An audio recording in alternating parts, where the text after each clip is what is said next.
Oh. Oh, Shiggy says we are here. Nancy says I was let in automatically. Aaron says we can hear and see you. How come Ah, we can't see you? oh, Not fair. okay. So they're all laughing at us trying to figure But this they're like, hi, we're all here. is friggin' hilarious. Okay, let me close this out. Whoa, Welcome. whoa. Yeah, little figuring out tech. I thought we were going to actually see human faces. I thought so too, but that's okay. Okay. Okay, I'm putting in the chat. Obviously, you guys can all hear us and see us, so thank you. We thought we might see your faces, but we see you streaming in on the chat. So Yeah, we'll have to letting figure you that. know, we see you on the chat. And you didn't wash your hair, Kiki. That is fine because we aren't going to see what you look like. But this is live. We do see your notes over there, and yeah, thank you for that. Question chat. Thank you for Cool. educating us. All right, so Yeah. then we will kick this baby off. Welcome everyone to the first ever of its kind Outdoor Athlete Concussion Lounge, founded by Dr. Eliza Sampey. I call her Liz, but she's Dr. Eliza in this setting. And I'm Rebecca Rusch, and we'll give you a little bit of background on us. We've got your questions. We'll get through as many as we can. We are so stoked for this. We had this idea because we've both gone through concussions and we're like, we need to help people. Thank you for telling us that, yes, this is needed. People want resources, want help, want questions answered. So that's what we'll do tonight. This is the first one. We won't get to all the questions because there were like 45 or 50, which is amazing. But when we wrap this up, we'll be here for an hour.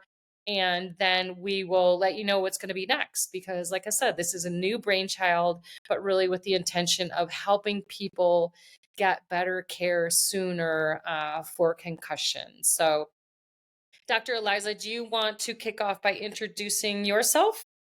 Sure, and you can call me Liz Okay. in this talk. Okay. Yeah, so I'm Dr. Eliza Sampey. I've been a doctor of physical therapy for 17 years, specializing in working with outdoor athletes. I was also a pro adventure athlete for 13 years and built those careers alongside each other. I experienced a concussion in a high-speed bike crash, and even as a physical therapist with a background in neuroscience who knew quite a bit about the brain, I knew that I had more to learn in order to help myself and eventually others.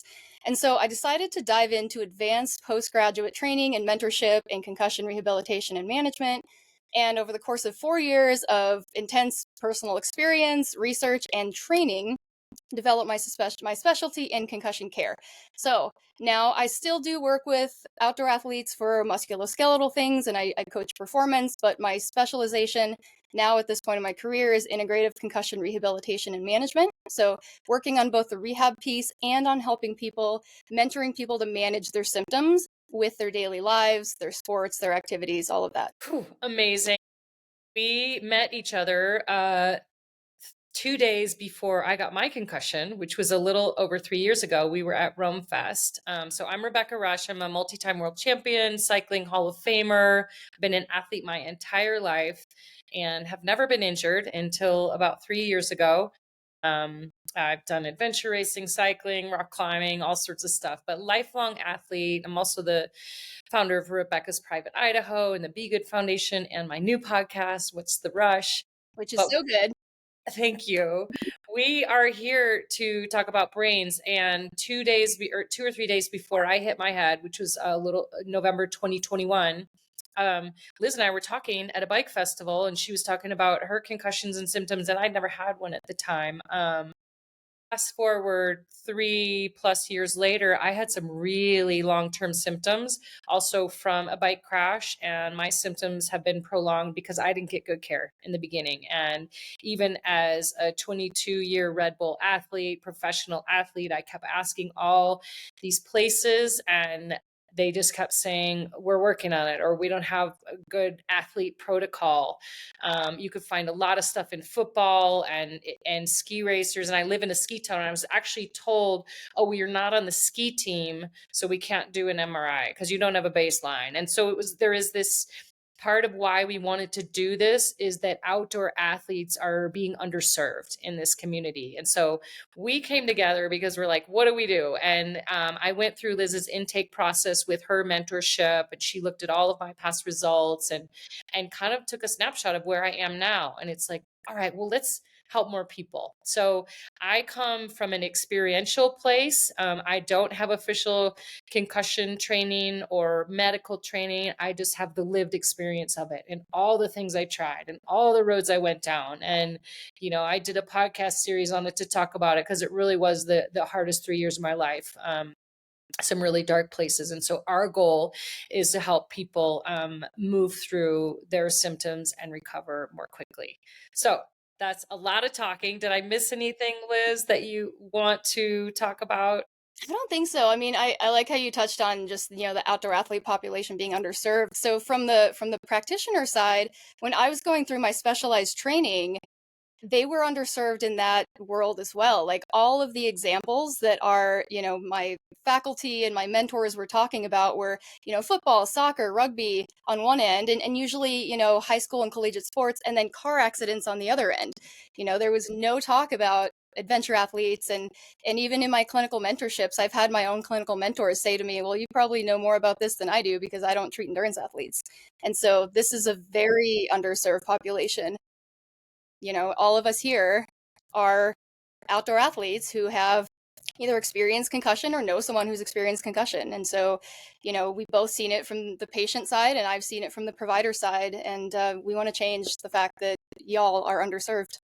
Yeah, I know. I mean, I think some of the estimates I've seen is that, in the US, that 30% of the population people will report a concussion in their lifetime. And so if you think about that percentage and then what percentage doesn't even get reported. So it's a really high population base. So Dave, it says here, is calling in with a question.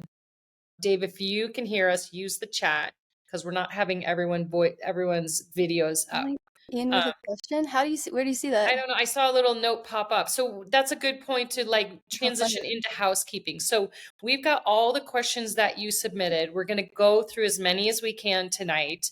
The ones we don't answer, don't worry, because we're either going to do more recordings or do another session, but you're all on the mailing list now to get information about this. So we won't leave you high and dry if you submitted a question, but we might not get to them all in this hour. But don't worry, we won't leave you hanging.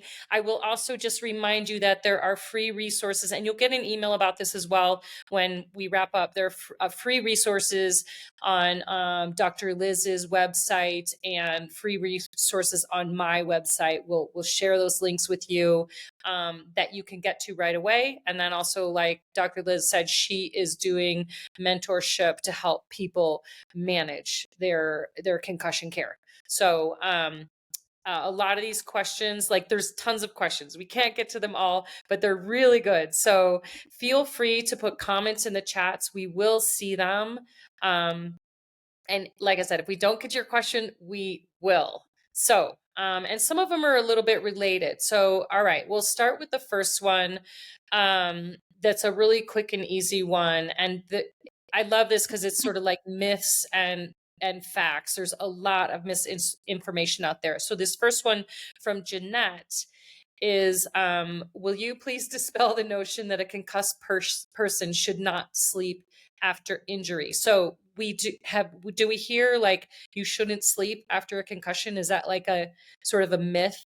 Yeah. A lot of people, still think this because this was believed for a long time that, if someone gets a concussion, you need to wake them up every couple hours or don't let them sleep because they might, never wake up again.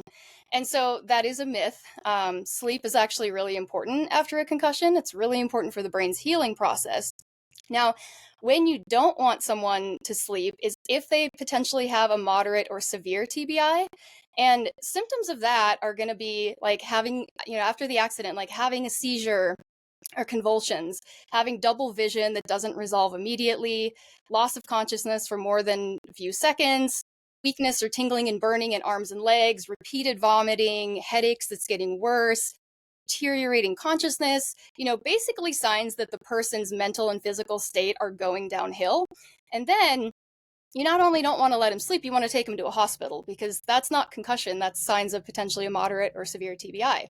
But if they're stable, if they're talking to you and they're not losing consciousness, after the fact, and they're not deteriorating rapidly, and, their signs and symptoms are consistent with concussion and not moderate to severe TBI, they need to sleep. And that's really good and healthy for their brain. And so you should let them sleep. And the person who asked this question is a physical therapist. And so I'm sure she has gotten a lot of people probably who have said, oh, I'm not supposed to sleep after a concussion, or not supposed to let somebody sleep. But that is a myth. The only time you don't want to let someone sleep is if they're deteriorating in consciousness, and they should be going to the ER. Otherwise, let them zooze. Awesome. Yeah, and I mean, I'll just add in, I found I got an Aura ring during my concussion recovery, and it was such a really valuable tool for me to be able to see the deep sleep, the REM sleep, how he was sleeping, and be able to, instead of just having subjective measures, I had a real objective measure that I could actually, and it was really motivating for me to be like, okay, I slept really well last night. And so that kind of measurement was really helpful for me, because so many of the other symptoms are subjective and not objective. So you're like, I think I'm getting better, I think I'm not. So I really liked sleep tracking. That was a big one for me. All right. Yeah, and sleep is so important. I think there's another question about sleep that we can dive into a little bit more, but Okay. yeah. Let's see. Well, we'll find that one when we get to it. So this next one from Joanne says, can you review the signs and symptoms of concussion?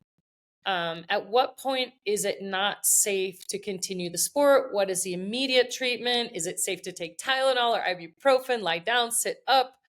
And again, when is it safe to return to sport? So there's a lot of questions that really point out that people don't know what to do in the immediate aftermath. And I will point people to Liz's free concussion ebook, has some really good resources on that. But you just want to touch on, like, what do you do initially? Yeah, for sure. So, and I wanted to address this one kind of right away, because it's like, it's basic, but it's so good, right? Like these are some things that everybody should know. So, signs and symptoms of concussion. So, we've got physical signs, we've got emotional signs, and we've got cognitive signs. Okay. So, concussion affects all of those things. So, physical signs, headache is an obvious one, feeling pressure in your head, dizziness, extreme fatigue or low energy, sensitivity to light and sound, difficulty sleeping or sleeping too much, clumsiness or balance issues, blurry vision, eye pain or strain, nausea, drowsiness. Am I missing any there? I hit all the big ones. That's a lot.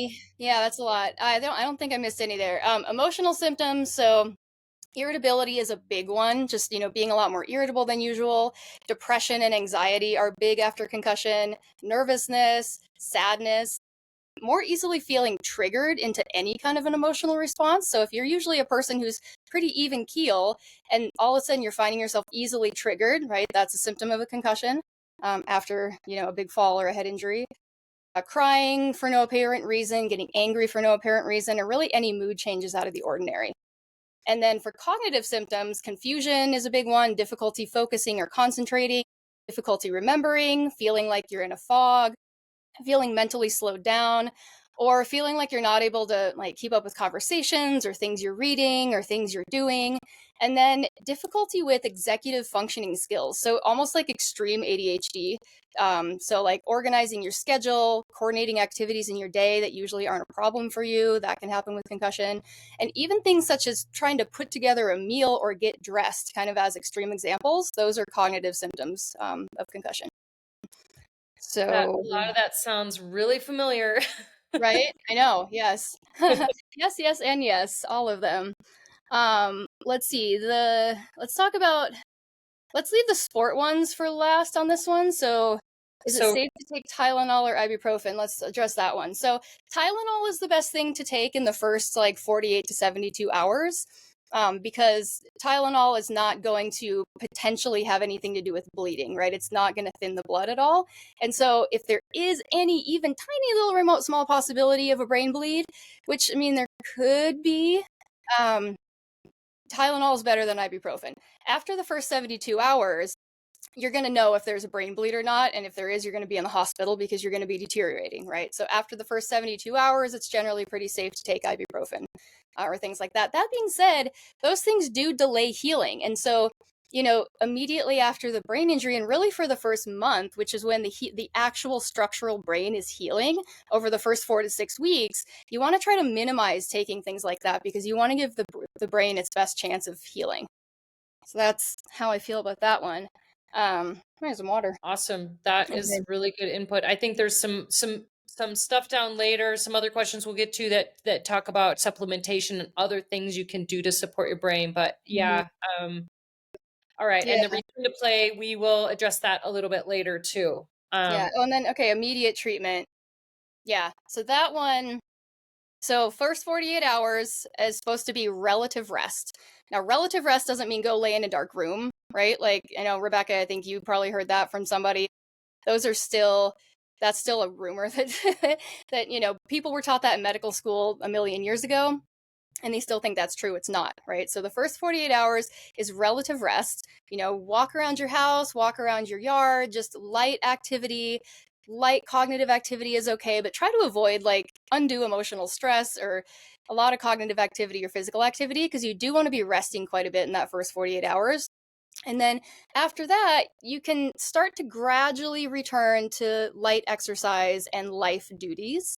And I'll just say that if you're still experiencing symptoms at, 5 to 7 days, that's when you should really go and get help from a concussion specialist provider. However, if you are not experiencing symptoms after 5 to 7 days, you're likely going to get better naturally, but you don't want to hit your head again for another 4 to 6 weeks. So even if you're feeling fine, your little brain is still in there doing its healing thing and you don't want to hit your head again. Otherwise, 2 concussions within that short amount of time can actually compound and act more like a severe TBI. So let's not do that. Mhm. Yeah, there's a lot to think about. And, I think about cognitive rest versus physical rest. And yeah, resting my brain, but it felt good to walk, but Yeah. instead of just lay in bed and do nothing. And that's a little bit where I made a mistake is I didn't move my body and get some physical blood flow and going soon enough. And that then things started to spiral a bit for me. All right. Yeah, and exercise increases blood flow to the brain, and it increases a compound called BDNF, brain-derived neurotrophic factor, which is really important in healing. So, you don't want to overdo it, but light exercise is really important. Yeah, your body does have those healing mechanisms that it will start to produce. But I found real strain with the phone, with stress, with like you said, planning the dinner and like stuff like that. It made me need to have to go lie down in the bed and then not go for a walk. So the cognitive rest was actually hard to do. But very important.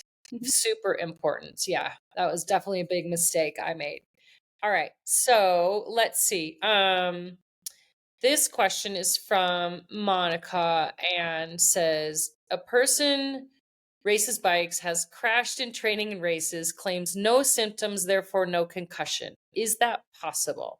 Could someone neurodivergent with a history of sensory integration issues not experience typical concussion symptoms? They get discharged, dismissed, and back to training as if they did not actually hit the deck. Sort of like if someone doesn't run a temperature, are they considered not sick? So, yeah. So what do you say to somebody who doesn't show symptoms but they have hit their head? So I guess the question is, if you hit your head, do you always get a concussion? If I'm trying to understand this question in the right way. Yeah, so this is a bit of a complex question. Technically, to have a concussion, diagnosis of concussion, you have to have symptoms, right? So it is possible to crash your bike really hard and even hit your head and not get a concussion. So generally, the G forces that it takes to create a concussion are between 70 and 120 Gs. And that's generally when you're going like 20 miles an hour, right? And it can still happen at lower speeds when you're falling from a height, but not every crash is going to produce a concussion. And so in order to be diagnosed with one, you have to have symptoms. Now, that being said, I mean, neurodivergent people are going to have concussion symptoms just like anybody else. But that being said, as an athlete, how good are you at not realizing you have symptoms? Right? That's my question. It's like, as adventure athletes, as endurance athletes, like we are taught and we are raised and we are like determined to keep going and keep pushing at all costs. And so I would question, did you actually not have any symptoms, or were you not actually like letting your body talk to you? You know, like maybe your symptoms were more mild. Some people's are more mild, some people's are more severe.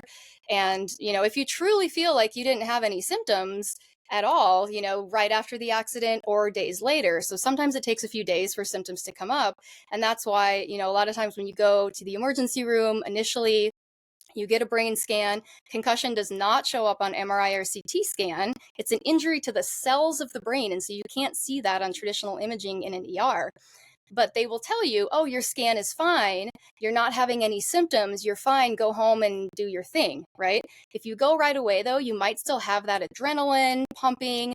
You might not have symptoms show up for a few days. So that's definitely something to use caution with, you know, when you're a hard driving athlete, is, you know, listen to your body, try to calm yourself down and still yourself enough that you can actually listen to your body talking to you so that you know if you're having symptoms or not. But if you truly don't have symptoms, then no, not a concussion. Yeah, I mean, not everyone who hits their head gets a concussion, but to go through the safety protocol and to sort of make sure is pretty important. I just did an interview with Haley Batten, Olympic silver medalist in mountain biking, and she's had multiple concussions. And her second one, she went right back and raced the next day. She thought she was fine. She felt like she was fine, but she raced the next day, and she admits now that that really was a bad idea and it prolonged her recovery. And what might have been a week recovery ended up being a number of months. Did she end up having symptoms after that second day of racing? Yeah, after Mhm. the second day of racing, they really came on and she passed out in the heat and she was sort of like, "Oh, okay." So, she knows now that if she does suspect that she hit her head, she's going to take a day or two to see if symptoms come up, Mhm. instead of Yeah. immediately racing again the Yeah. next That's day. that's definitely a good idea. Yeah, we Yeah. have to take ourselves out, you know, and they talk about this a lot with, you know, football and team sports when you take someone on the sideline, right, and you try to assess them for a concussion, and you know they're watching their buddies play, and you know you're a bike racer, you're like watching your teammates race, and you want to get back in there, and so you've got that adrenaline, and you're not really thinking straight, right? You need to go off by yourself, calm yourself down, take some breaths, wait it out a little while, and then see what happens. Yeah, it's definitely a hard decision to make. Hmm. All Yeah. right. And self-assessment, like you said, we're trained, we love our sport, we want to get back in it, and we're actually trained to sort of suffer and put up with pain, but this is a different kind of body awareness, than sort of, are my muscles hurting and is my heart rate, high? Hmm. It's totally different. All right, let's go on to Nancy's question. And Nancy says, I want to know about fuzziness and vertigo. It seems I get tired more easily, but I'm not sure if that's related or if it's just age. What are the symptoms everyone else is experiencing? Um, how do you Yeah. want to take that one? Yeah, well, so I brought that one up to the top because it was talking about the symptoms when we were, you know, we've already talked about all the symptoms. And so I'm hoping that, you know, all of those symptoms, the physical, the emotional, the cognitive that we just talked about, like those are the symptoms that people experience. And you might not experience all of them, but any of those symptoms and potentially some others, you know, could be concussion. And so fatigue, like getting tired more easily, that could be completely related. Or it could be other things too, right? Other things make us tired. Stress makes us tired. Age, potentially. I mean, I'm 42. I definitely don't have the energy I had when I was 25. So, like, you know, could be that. Fuzziness and vertigo, that's not age. Likely, you know, if you did have a head injury, that could potentially be a concussion symptom. Obviously, other things cause that as well, but you know, you just have to think about like what actually happened? Did you, I don't know the details of the accident or the injury, but did you have a high-speed crash? You don't have to hit your head to get a concussion. So a high-speed body blow or a hit to the head, if you had a concussive injury and now you are having these symptoms, it is likely that that's related.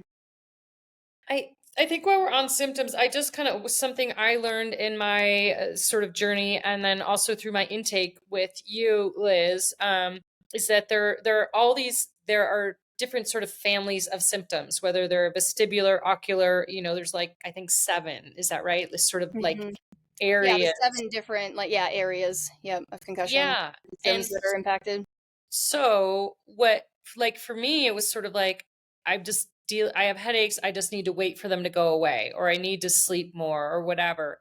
And I am learning, and through Liz, is that depending on your types of symptoms, there are eye exercises or glasses, or there are things to do depending on what you've got going on, to help you. And this was part of my experiences, and I think Liz's too, is going down so many rabbit holes because you didn't have somebody professionally assessing your symptoms and saying, oh, your symptoms are related to this, or your unique combination of symptoms. You might have some in three different areas. And Hmm. so a good medical practitioner is going to help you focus in those three areas. Or my intake with Liz, she's like, this one area for you is really high. You're rating a lot of symptoms in this one area. So we're only going to focus on that area right now.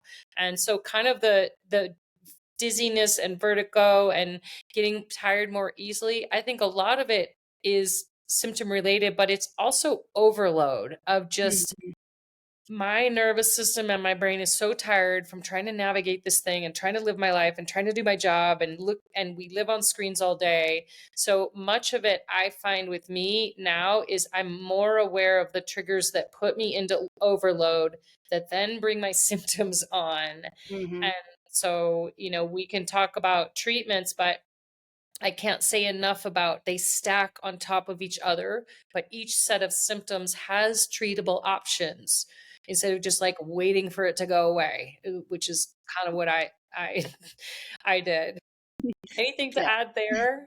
Yeah, I mean, and symptoms can have multiple drivers as well, right? So like a headache, right? Like a headache can be a symptom of neck dysfunction, or it can be a symptom of autonomic nervous system dysfunction, or it can be a symptom of visual dysfunction, or vestibular dysfunction, or anxiety, right? And so those are all different systems that are impacted by concussion with the same symptom of a headache.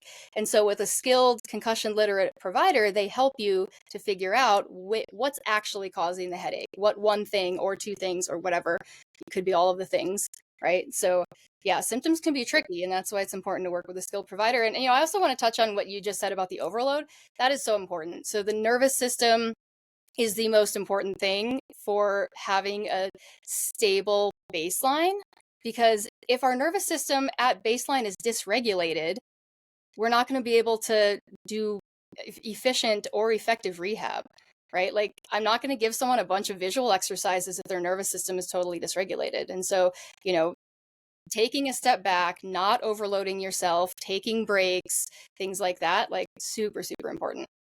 Yeah, I think I got this like competitive athlete sort of when I did finally get some good recovery care help. It's like, okay, I got to do all these exercises and all these things. And then I like kind of burned myself out on trying to Hmm. like Totally. do too many concussion recovery things with this like Hmm. aggressive attitude. Oh So, yeah, yeah. I mean, it's the athlete mindset, right? Like, and I had it too. It's like 100% dedicated to this and obsessed, and like it can be good, but it also like you got to rein it in. yeah. Yeah. Sometimes it's time to go hard, and sometimes it's time to rein it in. All right, Brad has a good question here that says, I was guiding a client and she crashed. She was experienced what seemed to be concussion-like symptoms. Um, she hit her chin on the asphalt, but the brunt of the energy went through her elbow. But it was more shock than a severe concussion. Dizziness, pupils dilated, weakness, nervousness of imposing on the group. She regained full capabilities with breathwork, talk therapy, and some hydration mix. So this sounds like it's in the moment, an acute crash, and somebody's helping them like breathe and drink and calm down. Um, could you expand on how these two conditions might mimic or differ? So between a concussion or shock symptoms. Did I make the right call in allowing her to continue to ride? Um, and yeah, so we'll stop there. So you're out on the trail, you're with a friend, they have a crash. Like, did he do the right thing? Is basically what he's asking. Was she in shock? Did she have a concussion? He doesn't know because the symptoms are similar. Mm-hmm. Yeah, and this is definitely a tough one, and it's a situation that like nobody wants to be in, like with yourself or a friend, but especially if you're guiding a client, it's like, oh, what do I do? So a few things here. So I guess a question that I would ask myself in that situation is how fast was the person going when they crashed? Right? If it was a slow speed crash, that's one thing. If it's a high speed crash, I would think that a concussion is likely enough that it would be best to stop, right? If it's a slow speed crash, then maybe, right? So that's kind of the first thing that I would ask: how fast was the person going when they crashed? Or did they fall down a ravine? Maybe they weren't going that fast, but maybe they crashed and like rolled and hit their head as they were rolling. So what was the actual situation? Um, and then the other thing is, you said she hit her chin on the asphalt. So it seems like that you guys were riding pavement or road instead of trail. And, it's a guided tour. So is there an opportunity? Is there a support car, right? If there's a support car, then I would play it safe and have her get in the support car for at least a couple of hours until or that day, ideally, to see if concussion symptoms are going to develop, right? So those are kind of the two things I would look at. The support car would be an easy out. If there's not a support car and there's really the only option to not continue would be like calling for help or something like that, then you want to kind of try to figure out like, what is this? What's actually going on here? And so it seems like from what you've described, she's likely experiencing what we call emotional shock. So there's a difference between emotional shock and physical shock, right? Emotional shock is like sometimes we feel dissociated or we could feel panic. People will freeze, sometimes they'll faint. Dilated pupils, if they're both dilated, that's just a sign of sympathetic nervous system activation, right? So if you crash and it's scary, you're going to have sympathetic nervous system activation, which you do already if you're riding your bike, because when we're exercising, our sympathetic nervous system is activated, right? That's what's helping us, pump our blood and move our muscles and everything. And so if both pupils are dilated, I'm not concerned. If one pupil is dilated, that's not good. That means that there's probably a moderate or severe TBI where the brainstem is involved. So one pupil dilated, hospital, right? And so then physical shock only occurs in cases of severe injury, right? So internal injury, significant blood loss, it basically causes your body to shut down the vital organs. People will have like clammy skin, hyperventilation, rapid heartbeat, excessive sweating, seizures, dizziness, confusion, loss of consciousness. That it doesn't seem like that's what she had, but if somebody has physical shock, hospital immediately, right? And so in this situation, it seems like she had some emotional shock. She was able to sit and kind of calm herself down. It's really a tough call because, like we talked about already, concussion symptoms can come on later. Like even if she's sitting and calming down, you've still got the group dynamic, you've got the adrenaline. There is a chance that she could have a concussion, then the symptoms just aren't showing up yet. So that's when you got to ask yourself, how fast was the crash? What is the exact situation? And I would just say, like, if I was in that situation, there was any way that person could sit out for the rest of the day or at least a couple of hours, I would 100% do that. And if there's not any way, then and you're on a a road or whatever, like, take it easy, go slow, stop frequently, check for symptoms, make sure that person is not riding anywhere with cars. If they start getting dizzy, that's real bad news, right? Or like on a trail, like there's so much more like visual and vestibular input when you're riding on a trail that it's going to be a lot harder for a recently injured brain to manage that. And so there's going to be a higher incidence of crash. So take it real easy if you have to ride, but I would say, if at all possible, if it's easy to get in a support car or just, get a ride to somewhere and continue the next day, that's definitely the safest bet. I just want to make a little bit of a comment because it's an invisible injury, and I've been a guide as well, and it if if somebody fell and you thought that maybe they had like internal injuries in their gut, like maybe they bruised a kidney or they had something going on internally, we would immediately call 911 and take them to the hospital. But for some reason, if we suspect a head injury, we're like, oh, should I do something about it? Should I not? If you suspect it, then yeah, stop, get the person help. Like if you're wrong, great. Right. you know Yeah. but if Better to you're be wrong, wrong and cautious, right? yeah, if you're wrong and you make the other decision, then that person, yeah, could be affected for life.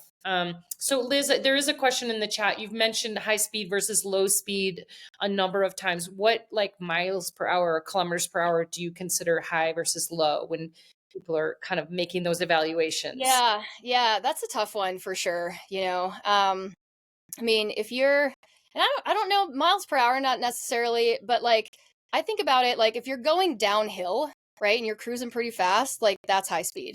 If you're climbing and you're, like anybody but a Tour de France athlete or maybe Rebecca Rusch, like probably low speed, right? If you're on the flats and you're just kind of cruising, you're being casual, um, probably low speed. If you're on the flats and you're kind of cranking along, going pretty fast, like high speed, right? So like there isn't really a delineator as like X number of miles per hour will definitely cause a concussion, whereas below that will not. Yeah. You just kind of have to I make a judgment call based on those things. I think of it more if it's like a tip over, Yeah, like yeah. you're like Mm, tip over. I mean, you could still hit your head on a rock or something versus something with velocity where you get thrown off your bike or you mhm. you are flying through the air. Right. If you're flying through the air, yeah, you're going pretty fast. Yeah. Yeah, Ex- that's a good way to look at it. Yeah, like if you're just falling over, I'm thinking about like sometimes when I ride technical stuff on a mountain bike and it's real slow speed and I don't quite make a move and I fall over, like that's could cause a concussion, but probably not, right? Versus if I'm, going downhill at a pretty rapid rate of speed and I like go flying off my bike, yeah, that could cause a concussion. Yeah, that's a good way to look at it. This from Jen says, is it ever too late to seek treatment for a concussion, especially if you're not 100% sure you even had one? Great Yeah. question. Yeah, great question. And there were quite a few questions kind of along the same line of like, it's been a long time since my concussion. Is there still anything I can do? And the answer is absolutely 100% yes, especially if you never got treatment for it in the beginning. Right. So, we kind of alluded to all of the different systems that are involved in a concussion and like the actual healing time of the brain. So that a concussive injury is when the brain moves around inside the skull, the nerve cells get stretched. Okay. And when the nerve cells get stretched, all of these little channels open and there are molecules inside the cells that fly out and there are molecules outside the cells that come flying in, right? So it's a literal brainstorm, right, of neurochemicals that are getting into places they're not supposed to be. And what happens then is this cascade of events that causes inflammation. It causes like significant energy loss. It's effectively an energy crisis for the brain, right? So that healing of those axons, the nerve cells, right, and the regulation of the neurochemicals, that takes anywhere between 21 and 44 days is what research has shown. So that's effectively 3 to 6 weeks. So kind of 4 weeks is that average point. If you get a concussion, you don't really know if your brain is on the 3 weekend or the 6 weekend, right? So like you definitely like if you are still having symptoms and it's years after the injury, your brain has healed. So the actual brain has healed. But the symptoms come from impairments in the different systems that were affected.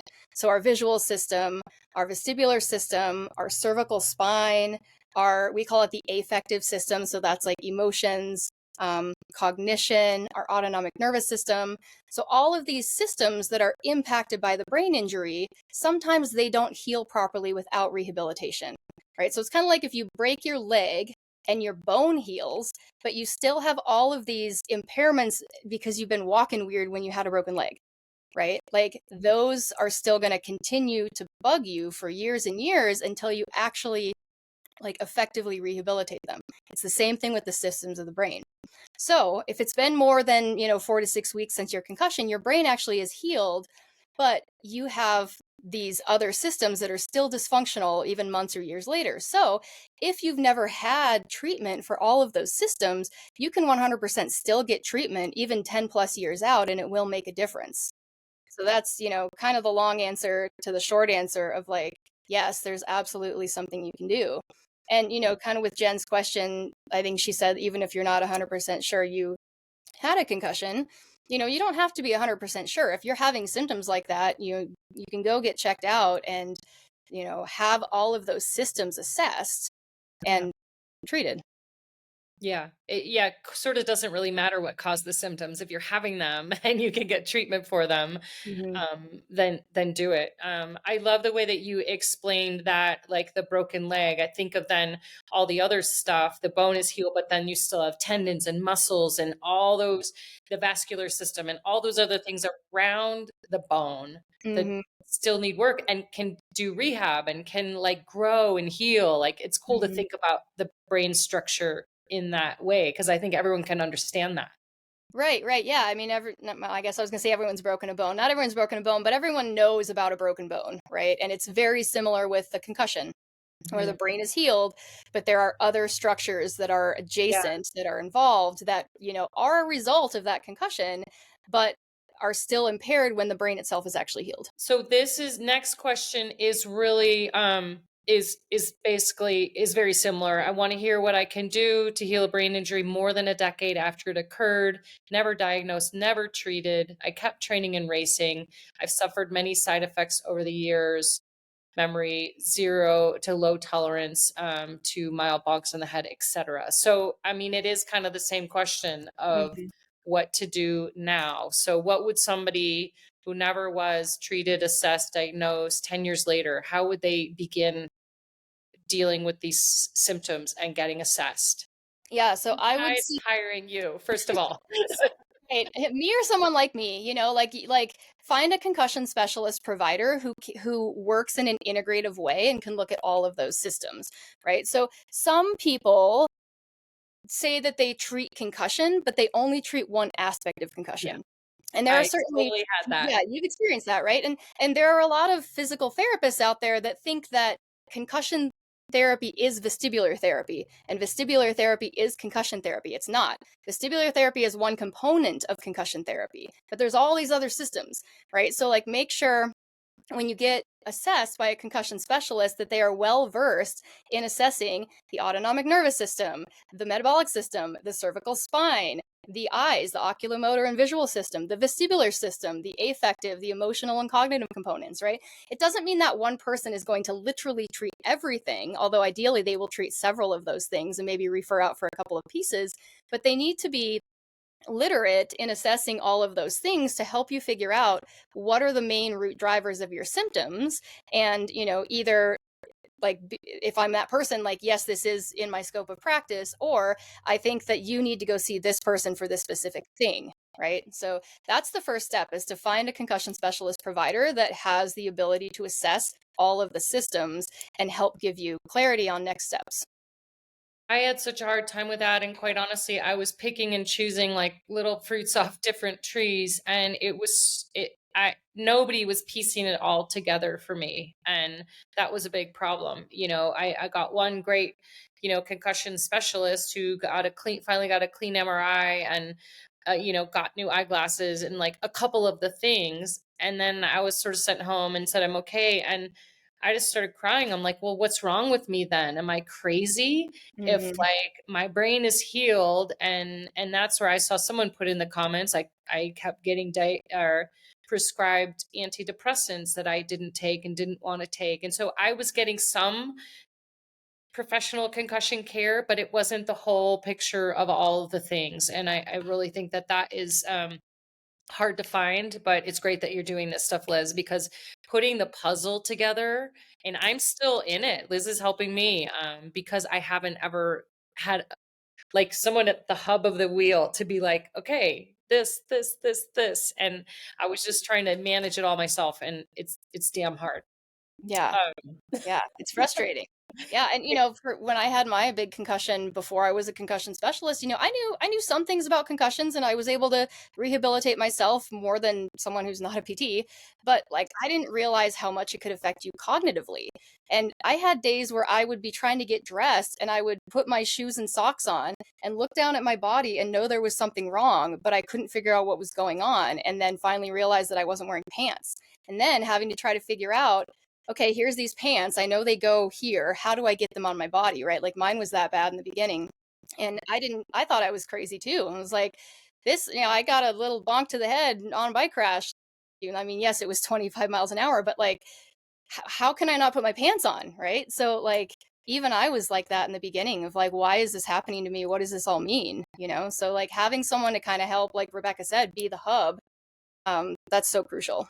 yeah, and so these next related questions, what are the steps for if an injury is months or years old? I think we've already addressed that. Finding a specialist who can address those 7 bodies of symptoms and see where you lie and help you. Mhm. Christine, what type of therapist should I be seeking? Will I ever be back to myself again? And yes, you will. I hope. I mean, there is hope for recovering from concussion. 100%. On Mhm. the question of will I be myself again, I've grappled with this a lot, and it comes up a lot. And I can say now I'm becoming a better version of myself because what I'm learning about my nervous system, my body, meditating, like, how I'm learning a lot about myself through this process. And as frustrating as it is, um, I believe I'm becoming a better version because I'm learning about my brain and I'm learning how to take care of it. So, um, I think this is all kind of similar questions. I will remind you on both our websites, there's free resources and some things that both of us have tried, but getting somebody who can sort of oversee the whole the whole care, depending on where you are. Maddie Jo Robbins writes, and Maddie Jo is amazing athlete, cyclist. She has a pretty incredible story and a film coming out about it. Do you know of anyone, and she's got pretty serious long-term symptoms. Do you know of anyone who's ever fully recovered from post-concussion syndrome, I guess they call it? Is that the right? So post-concussion syndrome is kind of like the old term for it. Now we call it, so PCS, post-concussion syndrome. Now we call it PPCS, persistent post-concussion symptoms, right? Okay. And the reason that that terminology was changed actually really really speaks to this question because people do recover from PCS fully. And I know several, right? Being in this field, like I do know several. And when we call it post-concussion syndrome, right? Like that kind of insinuates that this is something that we have forever because it is a syndrome, like, other syndromes that someone might have forever. Whereas persistent symptoms means that like those symptoms have persisted past the point where they should, past that like, you know, a month to a couple months for some people. Generally, persistent post-concussion symptoms is if you have symptoms after a month. But terming it persistent symptoms insinuates that they're not going to be there forever, which is very much the case. So that's why that name was changed. And yes, I have known several people who have recovered from PCS. It's such an important, like, just little twist of words because that changes somebody's mindset of like, I'm not broken. I have symptoms. Yes. Mm-hmm. Like, no, we're definitely not going to minimize what somebody is feeling and the symptoms, but you're not broken and you're not abnormal and you're not, Mm-hmm. I think that kind of mindset, because I was in a pretty dark place thinking that of like, I'll never recover. I'll never be the same. This is my life now. And I just want to keep reinforcing that there is good care out there. And it's a little bit, you've got to find it, um, Mm-hmm. but it is there. So, yeah, symptoms versus syndrome. I love that. Yeah. Okay. And we already answered that. Okay. So, this one from Dave: if one has been concussed or experienced symptoms which seem to have eased or dissipated, is there a possibility they can return at a later date or be triggered by some other event, not necessarily another concussion? Mm-hmm. Yeah, and I think there were a couple questions similar to this. I think Sienna's question was similar as well. I think she was talking Yeah. about memory Yeah. impairments. Yeah, so definitely. So there could be residual impairments that you never notice because either your brain is really good at compensating or you haven't pushed it hard enough in a certain way yet. Okay, so like our brain is really good at compensating, but then maybe you put it under a lot of stress, right? Maybe you go through like a divorce, or maybe you go through a job change, or maybe you have a really busy project at work and you're under a lot of cognitive stress, right? Or maybe you're an ultra endurance athlete and you return to ultra endurance cycling or running or whatever it is, right? Like this is a big problem, and I could go on a soapbox and I will try not to, but this is a big problem with traditional conventional concussion rehab. As wonderful as it is, and as much as I have learned, most endurance athletes will pass the exercise tolerance testing and still have exercise intolerance for longer distances. That was what happened to me, and I have seen that so many times with my clients. And so, like, if you think that you've recovered, and maybe you have, but then you put yourself under a lot of stress, and then symptoms are going to come back, right? So yes, that can 100% happen. Um, and if the systems, like the vestibular system, the visual, the neck, right, if that wasn't fully recovered, that can start to break down when we're under a lot of stress. So maybe it's recovered enough for like most of your daily life and daily activities, and you usually don't even notice. Like, if I wasn't an ultra endurance athlete, I would have thought a couple of years ago that I was 100% completely recovered. But then I started trying to get back into sport and realized, oh, actually, my visual system breaks down when I try to ride over 3 hours. My autonomic system breaks down when I try to ride over 4 hours, right? And so maybe you just haven't stressed your system enough. And then years later, months later, when you do, those things can creep up again. So, memory issues, I think was Sienna's question. Similar, right? Like cognition, like that is a concussion symptom. And so later on, that can come back. And I will say, I'm seeing questions and things in the chat. I'm copying these down, just so you know. So if we don't get to them today, I'm keeping track of all of these. I love the comments coming in. Yeah. But we're going to go back to our question list. But I just wanted to kind of say, we see you, we hear you. We're keeping all these questions. Yeah, and I'm gonna touch on a couple of them really quickly. So Shiggy talks about having a low speed sudden tip over on the ground before I even knew it, helmeted head bounced twice off the pavement. So something like that, if you're if that situation happens and you land right on your head and your head's bouncing off the pavement, yeah, you can get a concussion even with that low speed tip over, right? So like if you're tipping over slowly and you have the opportunity to brace for it because you're going over, right? So like neck stability, body stability, that can definitely help prevent a concussion. But if you don't know you're going down and your head smashes off the pavement, that 100% can cause a concussion. And Brittany, 100% treatment by a concussion literate provider, not a normal doctor. Most general practitioners, most emergency room doctors, even some neurologists, they don't know how to treat concussion. So make sure you find somebody that is specializing in concussion. 100%. And just with the bouncing, somebody slow speed, their head bounced on the pavement. You can also get a concussion with whiplash in a car where your head Yep. doesn't hit anything, Yep, exactly. just from the shaking and the motion of it. You can get a concussion military from the blast of artillery. So it's not always a hit to the head. There's other sort of vibrational issues that can also cause concussion. Mm-hmm.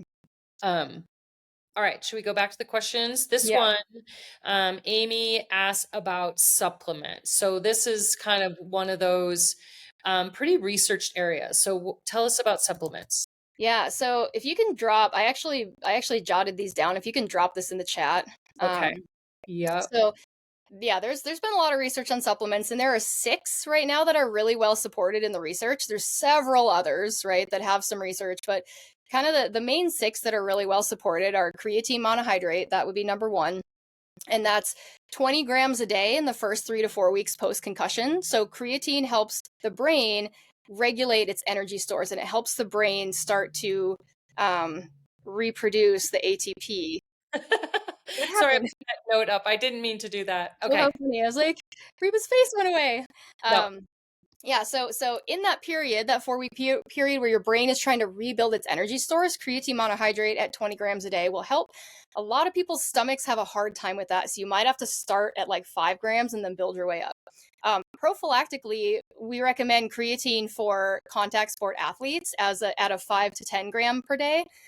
You know, our cyclists contact sports athletes, our skiers contact sports athletes, our kayakers contact sports athletes. If you hit your head and you're falling, you are, right? So, you know, I've had some kayakers with concussions that have had a high speed slam into the wall, right, when they're running a really fast rapid and have gotten a concussion, right? Like, you know, so they're thinking about football players and things like that. But if you have a possibility of hitting the ground, like that's contact. So I recommend that adventure sports athletes take 5 to 10 milligrams of creatine every single day as a preventative measure.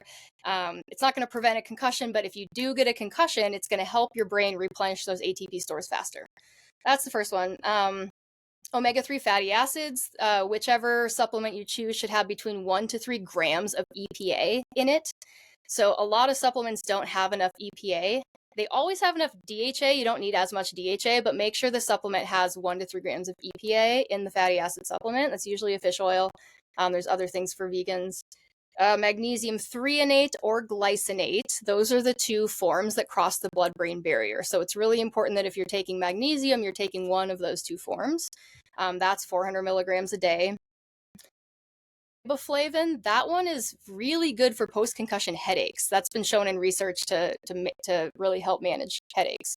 That also helps with energy production. That's 400 milligrams a day. And then vitamin D3 K2 combination, 5,000 IUs a day of vitamin D3. And then choline, which will be in the form of alpha GPC. You're not going to be able to take like actual choline, but it's a precursor to choline, so it helps your body produce more choline. Immediately post-concussion, the dosage that has been validated in the research is 1 to 2 grams a day. That's a lot, but you can take a whole lot of alpha GPCs. And then 500 milligrams a day for neuroprotective maintenance in, again, contact athletes. So take that as you will. So I think, yeah, Rebecca, did you drop that in the chat? I tried to. I don't know if it's showing up, but we will definitely include it in the email follow-up because it is a lot of stuff to remember. Mm-hmm. I don't see my notes showing up in the chat, but I don't Oh, know. You guys Deanna can says tell me. it's there. Is it Someone's, there? yeah, I don't see it either. Weird. Oh, okay. It's not showing on my side, but if it's there, Me that's great. neither. Yeah, We yeah. also will include it in the follow-up because it is kind of a lot of technical information. I will just say the supplements that Liz is talking about, these are researched to help with brain healing, brain recovery. There's a ton of supplements out there, and you'll have lots of people telling you, take this, take that, try this, try that, and you'll spend a fortune on it. And so I did that for a while, and then I really did hone in on the ones. This is where the research is, and so yeah, it seems like a lot of stuff, but this is the stuff that is researched to actually show to help. And I think this is in your ebook as well, isn't Mm-hmm. it? Yeah, Okay. it is. So yeah, it is written down in that resource as well. I have good news and I have bad news. Oh We're an hour in. my God, how did that happen? I know, didn't that go by quickly? We answered 14 of our 45 questions, which one is really exciting to me. Thank you, Liz, because you're taking attention with everybody's question and really thinking about it and really taking care. Because every concussion is different because everyone's sort of combination of symptoms are different. Mm-hmm. Yeah, and So thanks for your input on the questions too. Like your experience is so helpful, and especially because you got just bounced around by the medical system. Like, yeah. So yeah. thanks So for. before you leave, hang in there for 2 seconds because we are going to, your questions that you asked are not lost. We're going to keep them. We're going to decide how we do the next lounge, whether if we answer them online for you, if we answer them digitally, but we will answer your questions. And really our hope is to point you to the resources, to Liz's website, to my website. Those are free right now. A lot of these questions are answered in these places. And I can put those links in the chat right now too. So you will get a lot of your questions answered there, but I'm also going to say that we'll do this again. Some way, somehow, you will get a follow-up email. So stay in touch with us, because what we both found is there is a massive group of people in need of support here. And so that is part of our goal, is to help everybody get back to riding their bike, running, doing the stuff they love to do. Faster and, with less frustration. So we will be back. And I just really want to thank you, Liz, for helping me with my recovery and for studying and learning all of this and being so articulate at like what seems like this big chaotic mass that's hard to understand. You really are bringing it into an understandable place for all of us. Doing my best. Thanks for supporting me, and thanks for helping facilitate and bringing your wealth of experience as an athlete and as someone with a concussion. And I'm so glad we teamed up to do this. Well, people, we will see you in the next one. Look out for your email, and thank you so much for submitting questions and for being here. And Thank you so much. yes, I'm here's sorry we to didn't get to everything tonight, yeah, but we we will get will. to it. We'll get We will to get it. to it. Yes. Thank you. Have a great evening. Have a great evening, y'all.